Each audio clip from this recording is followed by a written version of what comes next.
A paz do Senhor Jesus, o Cristo.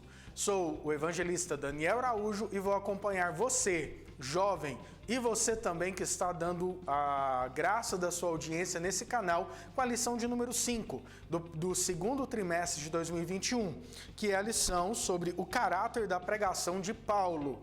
Antes, quero convidar você que ainda não é inscrito no canal que se inscreva e também acione o sininho de notificação. Assim você sempre será notificado e também comunicado dos eventos da ADMP TV, de Uberlândia e do campo.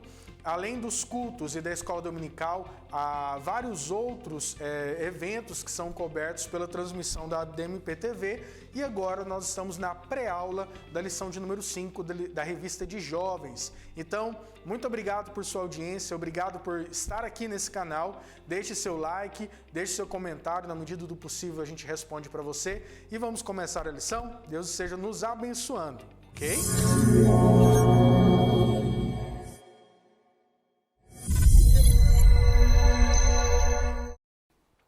Lição de número 5, o caráter da pregação de Paulo. E o autor da lição já traz um texto que eu gosto muito, e eu já comentei em outros momentos nessa revista. E é muito interessante que a revista de jovens desse trimestre e a revista de adultos, apesar de ter abordagens bem particulares, elas estão caminhando muito próximas na questão da avaliação da Igreja de Corinto, as leituras, o estudo do movimento pentecostal, e tem sido enriquecedor para nós, e eu tenho o prazer de lecionar para as duas revistas, nas salas tanto de adulto quanto de jovens. Ele começa com o texto do dia, que está em 1 Coríntios capítulo 2, versículo 4. A minha palavra e a minha pregação não consistiram em palavras persuasivas de sabedoria humana, mas em demonstração do Espírito e de poder. Uma reflexão muito importante: o que nos faz diferentes de um grupo de pessoas, de um grêmio, de um time de futebol? O que faz a igreja ser diferente? É o mover do Espírito Santo, é o amor fraternal, é sermos corpo de Cristo. E a manifestação do poder espiritual está perto e próximo de nós. Quando eu reflito o que Paulo escreve aqui, ele escreve por uma igreja formada de pessoas ou vindas do judaísmo ou resultantes de uma cultura ou de um aculturamento helenístico, que é greco-romano, em que o debate, o confronto, a intelectualidade, a racionalidade, ela falava muito alto. O valor e o respeito social de alguém estava em sua capacidade de interlocução e de conclusão. De uma forma bem objetiva, o grego e o romano, ele tinham dois caminhos para serem valorizados e conhecidos socialmente. Alguns trilhavam o caminho de serem soldados, homens de guerra, valentes defensores do Império Romano e respeitado por isso. Outro caminho seria o caminho da filosofia, da sabedoria, da ciência, onde ele também era muito e extremamente respeitado por sua intelectualidade. Paulo, ele vivia no entorno desse aculturamento e sabia que a sua palavra não poderia ser só e simplesmente intelectual, mas precisava, além de racional, ser espiritual. E essa espiritualidade poderia ser testemunhada através dos poderes espirituais dados ao cristão. Olha que eu estou falando da igreja de Corinto de séculos atrás, mas quando eu trago para a nossa realidade, nós também somos uma realidade contemporânea racionalizada, em que muitas vezes o errado é tornado como certo de acordo com a abordagem, de acordo com o que nós entendemos que aquilo trouxe um bem ou mesmo tendo um mal, uma justificativa muito plausível. Nós precisamos entender que a Bíblia diz que sim, sim e não, não. O errado, ele precisa ser tratado como errado. Em contrapartida, o certo precisa ser valorizado quanto certo. Meus queridos, quantas vezes nós somos taxados como retrógrados, como quadrados, quando não aceitamos aquilo que o senso comum dita como correto. mas que dentro, pautado da palavra de Deus, está errado.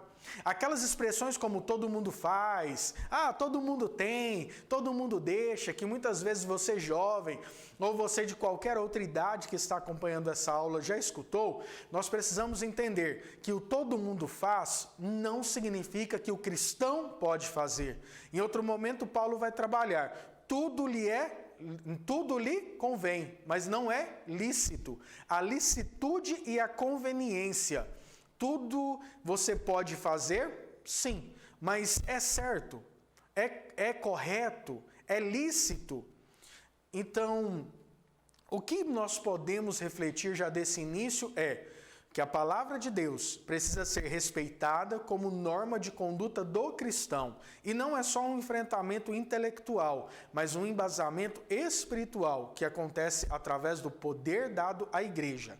Coisas que aconteceram há séculos atrás, jovem, que hoje nós também vivemos e percebemos na contemporaneidade.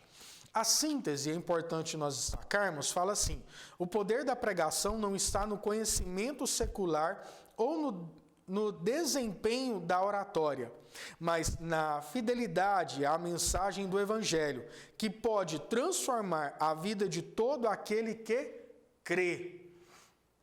A palavra de Deus tem esse poder de transformação. Além de uma mera orientação, nós podemos crer que Deus, através da sua palavra, transforma. Então, alguns ditados populares do interior, que diz que pau que nasce torto nunca se endireita e quando morre até a sua cinza é torta. Nós precisamos acreditar e crer que Deus conserta, Deus orienta e Deus muda as distorções que nós temos no nosso interior. Eu preciso acreditar, porque quando eu acredito, eu creio que o Evangelho tem valor e também quando eu escuto essa verdade, eu acredito também que eu posso mudar e posso melhorar, tanto na sociedade quanto na igreja, no seu lado espiritual. O texto bíblico se encontra em 1 Coríntios, capítulo 2, os versículos 1 ao 13. Destaco nesse momento, por uma questão de objetividade, o número 9. Mas, como está escrito, as coisas que o olho não viu e o ouvido não ouviu e não subiram ao coração do homem, são as que Deus preparou para os que o amam. É uma profundidade inesgotável, insondável da expressão do amor de Deus para a humanidade. Paulo está tendo se detendo em uma orientação para que as pessoas entendam que o Evangelho, naquele momento em Corinto, não era mais uma filosofia humana, e sim toda uma transformação de vida, que é o que nós precisamos, e precisamos mesmo. Gosto muito de refletir na vida do novo convertido. Aquele que fumava não fuma mais. Aquele que bebia não bebe mais. Aquele que se prostituía, agora não se prostitui. Aquele que roubava deixou sua vida de ladrão e passa a ser um cidadão de bem na sociedade. A transformação, meu irmão, ela é nítida, ela é palpável. Mas mesmo que hoje eu não esteja em condições de extremo pecado, existem aspectos em mim, em meu comportamento, que constantemente eu preciso alterar e mudar. E eu não posso, como Paulo orienta, não me conformar com as coisas desse século.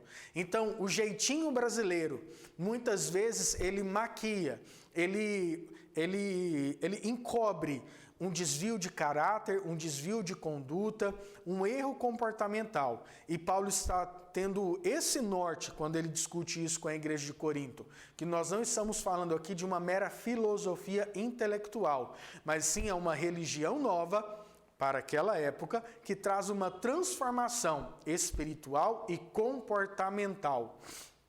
Nós vemos testemunhos vivos de pessoas que foram totalmente transformadas, que talvez você que está assistindo essa aula foi muitas vezes no seu passado dito e taxado como pessoa que não tinha conserto, que não tinha solução, uma pessoa que iria morrer muito cedo, entrando em confusões, mas Jesus te transformou através do Evangelho. E você que está acompanhando, que ainda não está dentro de um corpo de Cristo, dentro de uma igreja, dentro de uma sólida estrutura do Evangelho, venha, faça parte do corpo de Cristo. Ele pode mudar a sua estrutura. O seu futuro não é a morte pela mão de um traficante, o seu futuro não é a morte pela droga, não é a morte através da prostituição. O seu futuro foi decretado na cruz do Calvário, que é a vida eterna em Cristo Jesus. Então aceite Ele nesse momento. Amém?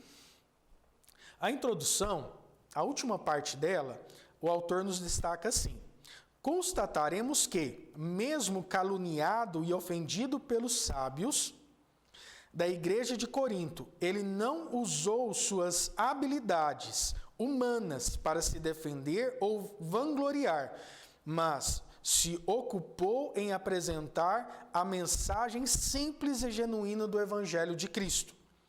E começa aqui o tópico 1, Paulo era capacitado e chamado por Deus.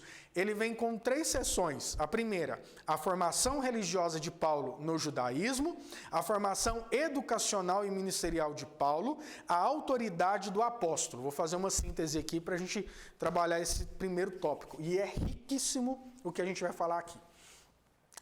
Na cultura judaica, é interessante que a criança ela fica muito próximo da mãe até por volta dos seus 3 anos. Eu vou trazer aqui algumas idades só por uma forma pedagógica, mas dependendo do autor que você pesquisar, ele vai trazer um pouquinho para lá, um pouquinho para cá. Mas de uma forma bem global, genérica, respeitando a diversidade do público que acompanha essa aula. No começo, acompanha-se muito a mãe. No período de lactância, no período em que a criança amamenta. Lembra da história de Moisés? Moisés tem um decreto por Faraó, persegue-se os recém-nascidos, a irmã de Moisés pega Moisés, põe num cesto, e esse cesto ele põe no Nilo, porque ela não queria que seu irmão fosse morto pelos soldados. Pela graça e misericórdia, ele é levado para uma região onde era próximo ao palácio. A filha de Faraó se simpatiza ou é agraciada por aquela criança e toma aquela criança como filho. E é interessante que a história continua contando que Moisés retorna ao colo de sua mãe e ali ele tem o período de lactação. Esse período poderia levar cerca de 2 a 3 anos.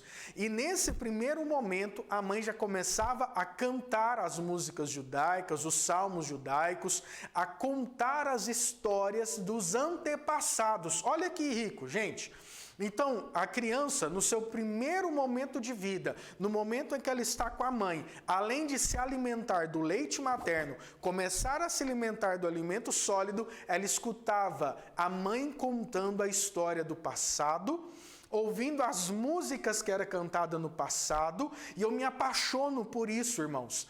Sou profissional da educação e atuo com as crianças a partir de 6 anos de idade no ensino fundamental. Mas a Fundação Filadélfia, o qual nós trabalhamos, ela tem mais 3 unidades com crianças menores. Então nós vivenciamos muito essa formação da criança desde o seu momento de colo, desde o seu momento de lactação. E olha que importante que é você, mãe, que está acompanhando, e você que projeta ter uma família, contar as histórias, relatar os salmos, cantar para o seu filho. Por mais que você pense, ele não entende? Entende. Ele já começa ali a absorver aquilo que nós chamamos de aculturamento da religião cristã, porque o judeu já fazia isso. Esse primeiro momento de vida, a criança fica muito ligada à mãe. E Paulo passou esse momento como uma genuína família judaico por esses caminhos. Logo ali, por volta de 5, 6 anos, ele começa a andar com seu pai. E o seu pai, então, começa a ensinar o ofício. E Paulo, nós testemunhamos que ele era construtor de tendas. Ele mexia com o couro, com as tendas para montagem. E uma das explicações que tem do sustento que Paulo teve na própria cidade de Corinto, uma cidade portuária. A possibilidade dele trabalhar na manutenção das velas dos barcos, com tecidos próprios, com o couro, com várias outras matérias-primas que ele aprendeu a partir do seu pai. Lembrando de Jesus, ele é carpinteiro pelo ofício de carpintaria, que foi ensinado por José, que era o seu pai terreno. Então Jesus ele tinha um ofício que ele aprende com o pai, assim como Paulo também. E enquanto o pai ensina o ofício, a criança também vai escutando o pai contar a lei judaica, a Torá. E esse processo de formação moral e ética, ele é muito forte e muito pregado dentro do filho do judeu. Quando nós, voltando a falar um pouquinho de Moisés, lembra que Moisés chega um momento da sua vida que ele nega tudo que era do palácio de Faraó e ele decide defender os seus patrícios, os seus parentes, a sua raiz histórica dentro do judaísmo. Da descendência da casa de Jacó, da descendência daquele povo que foi escravizado. E alguns especialistas, alguns pensadores, também valorizam muito esse período que ele passou com a lactação com sua mãe. Paulo não foi diferente. Existe uma máxima judaica que fala da seguinte forma: quem não ensina o seu filho um trabalho ou um ofício, está ensinando ele a ser ladrão.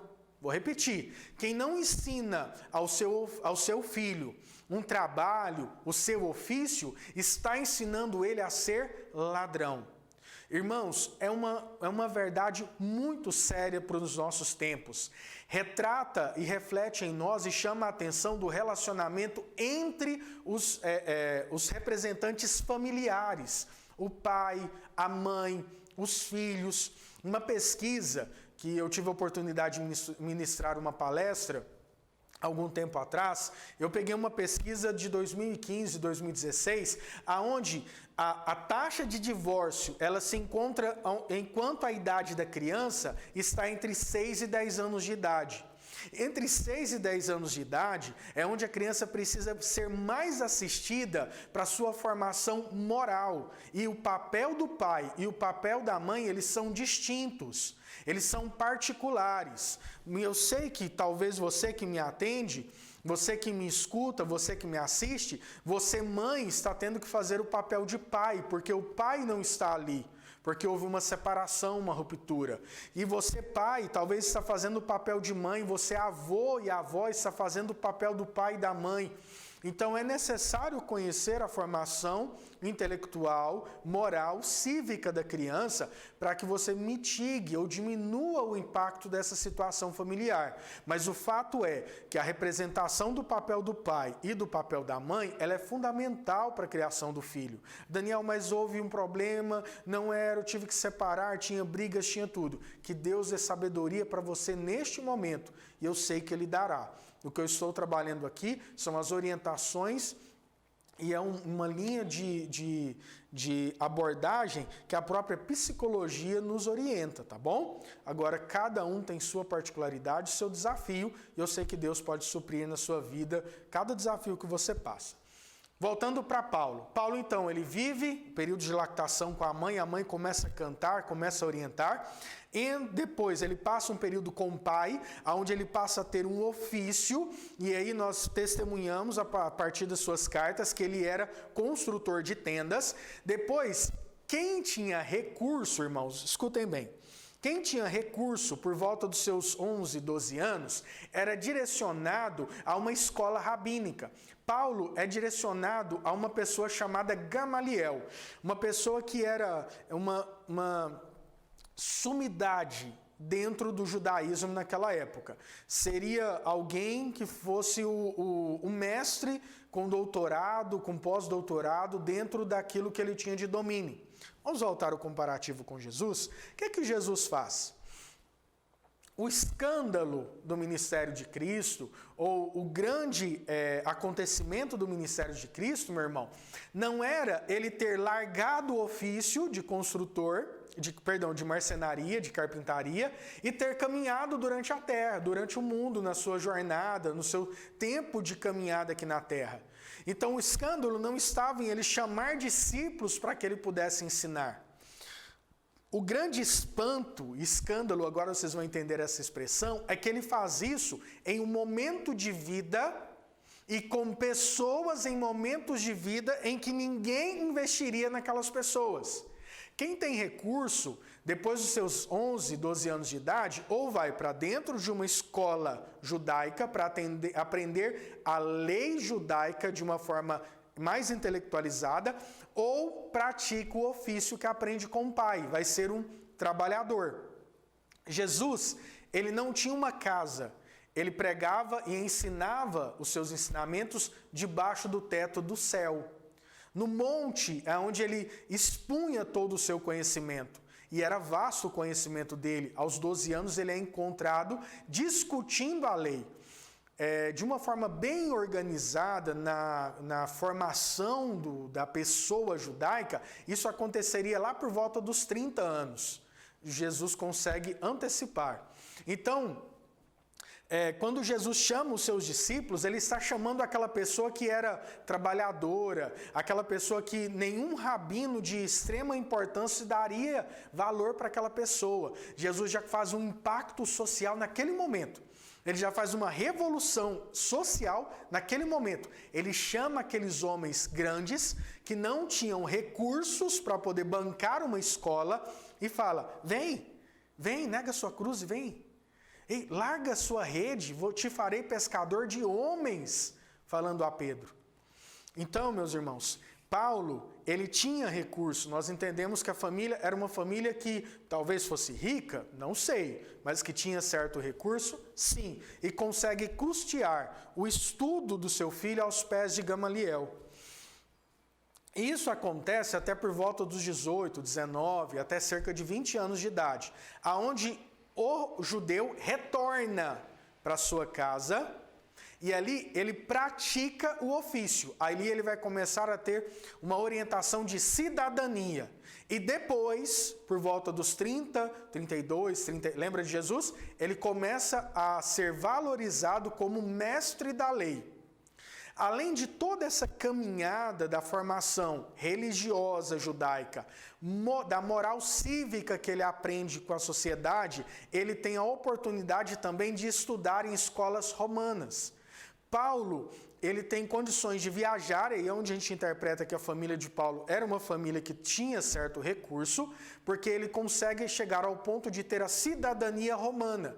E aí nós entendemos muitas vezes, quando Paulo era julgado pelos judeus, ele reclamava o julgamento pelo representante do poder romano no lugar que ele estava, porque ele poderia exigir isso dentro daquele julgamento. E vemos que depois, a partir daí, foi uma oportunidade que Deus usa na vida daquele homem para que ele consiga levar o evangelho até outros espaços que outra pessoa não chegaria. Alguns estimam até dentro do interior da Europa, que nós conhecemos hoje. Então, o fato, meus irmãos, é que toda essa formação cria em Paulo uma bagagem muito significativa agora. Então, eu posso entender que uma pessoa que foi criada dentro de uma perspectiva judaica, dentro de uma escola judaica de extremo valor e importância, que recebe uma educação e tem cidadania romana, quando ele escreve esse primeiro versículo que nós lemos, que a minha pregação não está baseada na razão e nem na argumentação, mas pelo poder de Deus, gente, é um desprendimento de coração grande demais. É como se eu chegasse ao final de um período na Universidade Federal de Uberlândia, com os diplomas de engenharia ou de medicina, e reconhecesse que eu posso ter conseguido um dos diplomas mais difíceis do Brasil, mas eu continuo humilde na obra do Senhor.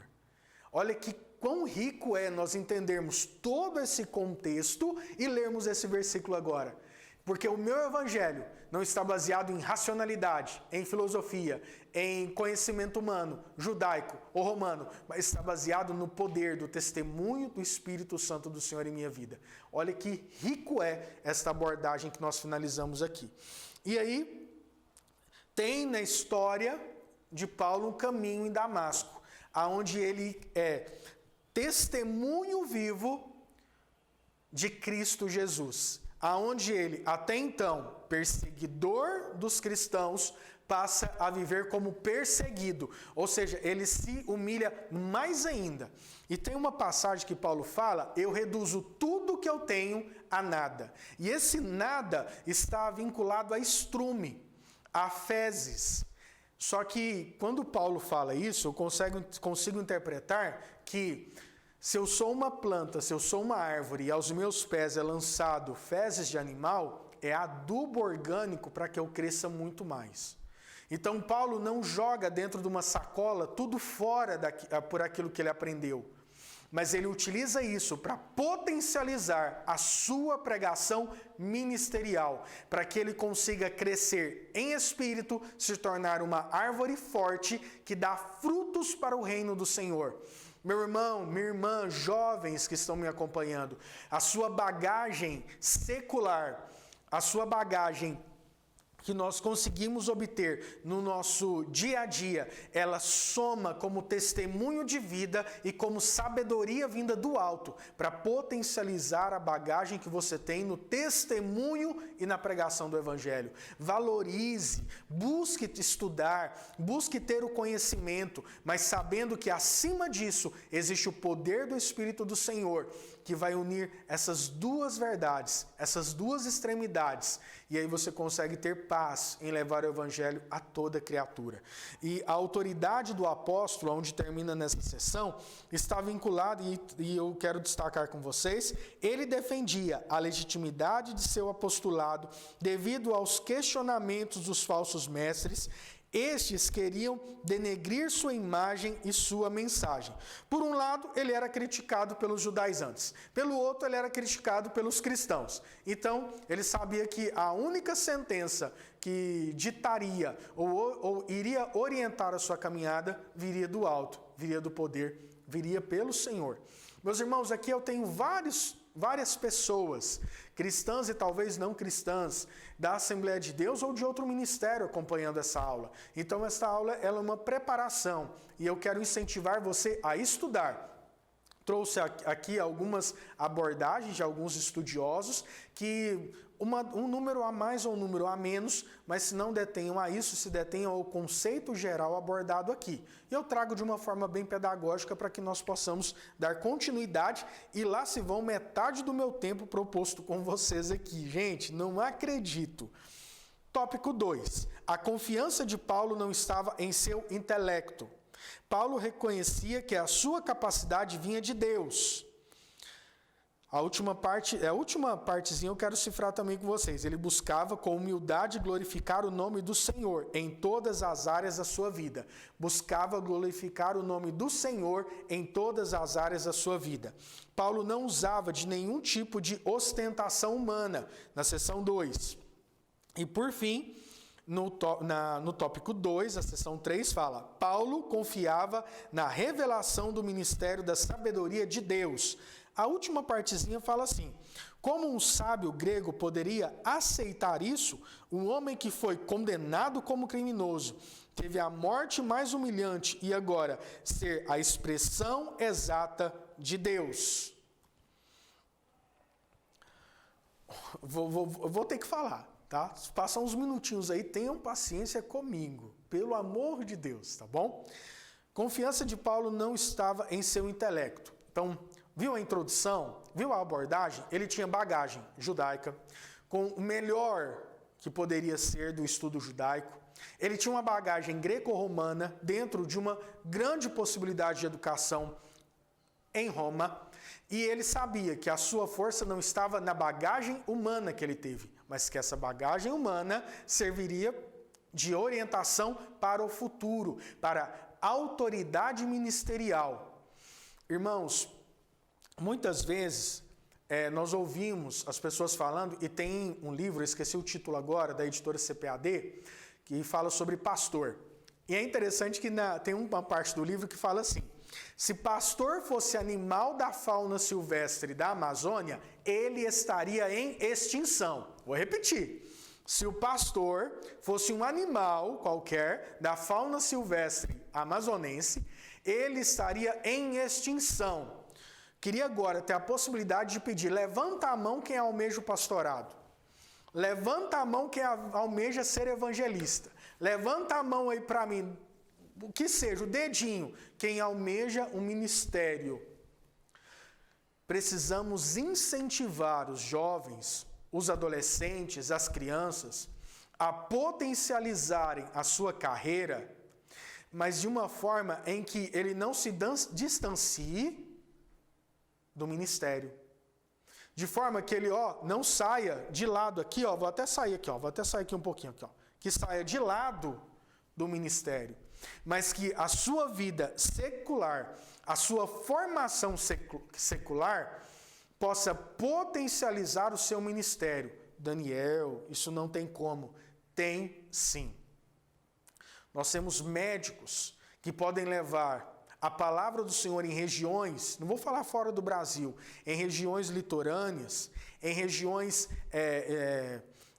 fechadas, que eu não posso ir. Mas sendo médico, ele pode ir. E com muito respeito à ética da medicina, ao comportamento, ele pode também chegar com o evangelho lá. Engenheiros, advogados que podem testemunhar. Um outro livro que eu li que falava sobre um homem que foi muito cristão e era advogado. Aí uma pessoa comenta assim, isso não existe, não tem como. Brincadeira, gente, respeito demais, tenho excelentes amigos que dão ótimos testemunhos sendo advogado. Mas onde eu quero chegar? Paulo fez isso. Ele relacionou uma formação intelectual que geraria para ele um status social inquestionável de uma estabilidade financeira e social para a vida inteira, sem precisar sofrer por naufrágio de navio, picada de cobra, apedrejado, preso, caluniado, fugir por muros, ser perseguido. Ele não precisava disso, gente. Mas ele aceita porque ele sabia que melhor é levar o evangelho a toda criatura. E em muitos lugares ele entra, não porque era só um cristão, mas porque ele era um cristão que tinha autoridade moral para entrar naquele lugar. Então, você, irmão, que é advogado, que é psicólogo, que que está em várias áreas do conhecimento, utilize isso para abrir portas e testemunhar.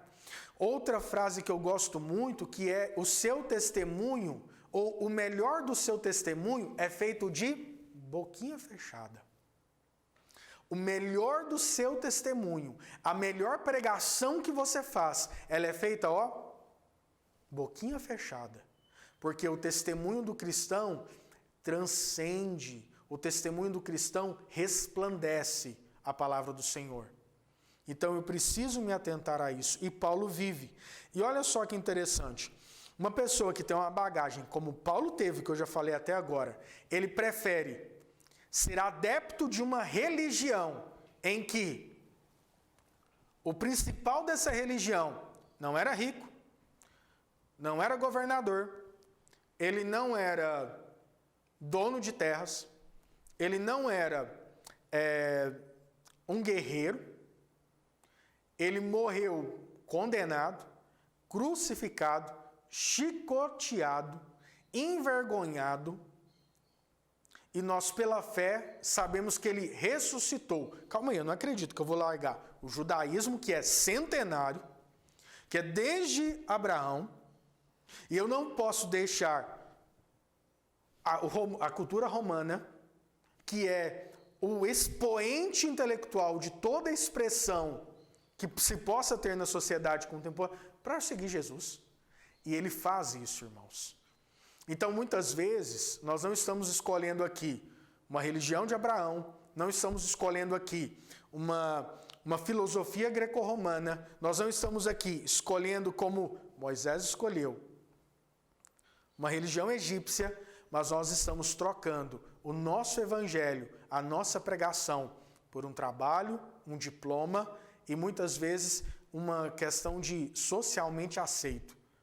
Precisamos pôr na balança. E você, jovem, estude, procure um diploma, procure uma formação que potencialize, mas junto leve o evangelho aonde você for. E existem portas que quem está me assistindo aqui vão ser abertas para você, que não seriam abertas para outras pessoas. Amém?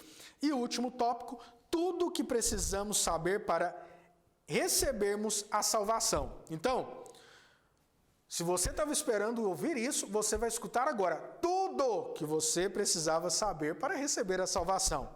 Seção 1. A revelação do Espírito Santo a respeito da mensagem da cruz. Seção 1. A revelação do Espírito Santo a respeito da mensagem da cruz. Segunda seção. Disposição para receber o Espírito de Deus. 3. O salvo tem a mente de Cristo. Eu só sou salvo por um caminho, uma verdade e somente uma vida. Jesus Cristo, que deu a vida na cruz do Calvário. Paulo também nos fala, quem espera em Deus somente para essa vida é o mais miserável dos homens. Eu preciso entender que transcende o meu comportamento cristão e não pode ser somente nessa vida. Ah, Daniel, mas eu sou uma pessoa que paga os impostos, que não bebo e dirijo, que respeito a minha família, não adultero, não traio, não uso drogas. Eu sou uma pessoa que vai para o céu. Você recebe na terra, isso é muito sério, você vai receber aqui o pago pelo seu comportamento ético e moral. E ponto final. O único caminho, lembra que eu falei que existem algumas máximas que nós não podemos racionalizar ou relativizar? Essa é uma delas. Somente através de Cristo. Esse Cristo, o Cristo, que deu a vida na cruz do Calvário, ele é o único caminho, a única verdade e a única capacidade que eu tenho a vida eterna. Então, nós temos aqui uma suficiente graça e uma suficiente salvação em Cristo. Todo o meu esforço, ele não significa que eu sou salvo. A minha conversão em Cristo que gera a salvação. O meu testemunho aqui na terra tem que fazer parte do meu processo de conversão, mas as obras terrenas não me garantem a salvação. A disposição para receber o Espírito de Deus. A palavra do Senhor, quando Jesus ele traz para nós a oração do Pai Nosso, fala assim: venha a nós o teu reino, seja feita a tua vontade, assim na terra como no céu. Eu preciso perceber a autoridade de Deus sobre a minha vontade, sobre os meus desejos, sobre os meus anseios, as minhas necessidades. Vivemos momentos hoje, por conta da pandemia, que talvez você esteja experimentando agora, aflições que você nunca experimentou na vida. Mas, segundo Mateus capítulo 6, nos diz assim: basta para cada dia o teu mal. Então, não afligeis, não peseis o vosso coração pelo dia de amanhã. Vivamos o hoje. Ele conforta o nosso coração. Além disso, também os evangelhos nos trazem que os humildes herdarão o reino dos céus. O princípio da humildade que está sendo trabalhado ali é o princípio da humildade em reconhecer que Deus é soberano sobre a minha vida, que Deus é soberano sobre a minha vontade, sobre os meus desejos, sobre os meus anseios, e que através da Bíblia eu preciso mudar o meu comportamento. Então não peguemos textos isolados e tentamos deturpar o comportamento para tentar justificar um desejo, uma vaidade, uma paixão. Nós precisamos mudar o nosso eu, o nosso comportamento em consonância com a palavra de Deus e não o contrário. Nesse caso, a ordem dos fatores altera o resultado. O salvo tem a mente de Cristo. Um outro livro que eu gostei muito de ler, e há muitos anos eu li, é uma reflexão também, o seu próprio título, Em Seus Passos, o que faria Jesus? Nós temos essa capacidade, nas escolhas, no comportamento, em tudo que vamos fazer, perguntar, o que Jesus faria agora? Não, Daniel, você está sendo muito bobo, você está sendo muito pequeno, você está sendo muito retrógrado. Ninguém faz isso. Faz. Sabe por que faz? Porque ainda o Espírito do Senhor nos convence do pecado, o Espírito Santo do Senhor está preparando a igreja para o arrebatamento e existem os remanescentes que irão para o céu. Que irão ser salvos do juízo, que irão ser salvos porque o sangue que verteu na cruz do Calvário foi suficiente sim para a salvação. E o meu comportamento com o meu próximo, com o meu par, ele direciona a minha vida espiritual. Então, Paulo, com toda essa bagagem e capacidade humana que ele teria, ele poderia ser um Supremo do STF, ele poderia ser um magistrado extremamente respeitado, poderia fazer parte do Conselho da ONU, poderia fazer parte de várias coisas. Eu estou parafraseando para o nosso tempo. Ele escolheu negar a tudo e viver o evangelho. Um evangelho que naquele momento era bem diferente do meu e do seu. Era um evangelho de perseguição, era um evangelho de morte, era um evangelho de que nós precisávamos ter realmente coragem para anunciar o evangelho. E hoje está muito fácil. Você está me ouvindo até agora, muito obrigado. E é muito fácil nós fazermos isso. Foi muito fácil eu sair da minha casa, pegar a Bíblia, abrir, e ninguém entrou aqui me impedindo de fazer isso. Então, está muito mais fácil para nós do que estava para Paulo lá no passado. E olha o tanto que ele se negou. Negou-se em prol de levar o evangelho a toda criatura. Muito bem, finalizando aqui a nossa proposta, o nosso tempo. Obrigado para você que nos acompanhou até agora, nessa lição de número 5, na pré-aula. Então você, professor e aluno, atentem às programações da sua igreja local e participe da escola dominical. Parabéns à coordenação e diretoria da ADMP. Obrigado aos pastores presidentes, pastor Álvaro, Eurípides e Márcio, pela oportunidade e a responsabilidade que coloca em mim por estar aqui, e aos nossos amigos, a um amigo particular de Israel, Jacob, na escola dominical, que sempre tem me dado espaço para conversar com você sobre a revista. Se inscreva, deixe seu like ou seu dislike, deixe seu comentário, acione o sininho de notificação. Parabéns a toda a equipe organizadora e até a próxima.